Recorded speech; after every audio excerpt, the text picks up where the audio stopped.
अरे डीजे बज रहा है, तुम लोग खरा खरा मुँह काहे देख रहा है? अरे नाश्ता काहे नहीं है? अरे कैसे नाचे, ललका पनिया तो अबे नहीं किया है। अरे फूल के बताओ कहाँ चाहिए?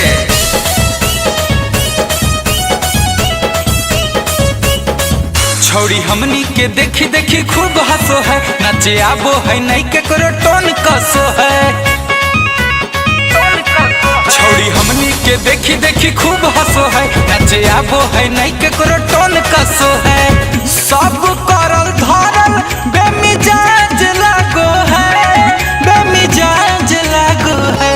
दरुआ पी के डीजे पे नाचबै ऐसे लाज लागो है।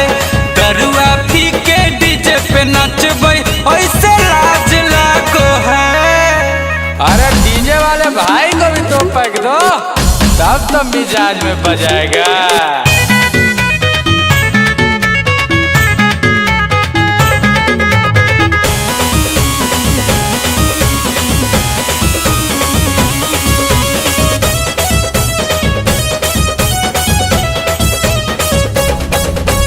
एक बोतल यार लाओ, नहीं हो पैसा तो उधार लाओ। दहरुओ नहीं मिलो हो ता तोहरिए उतार लाओ। रे छौरा रे के जिम्ही, जे देमी पैसा उहे पिम्ही।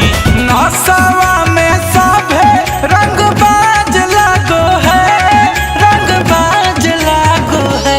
दरुआ पी के डीजे पे नचबै ऐसे लाज लागो है। दरुआ पी के डीजे पे नचबै ऐसे लाज लागो है।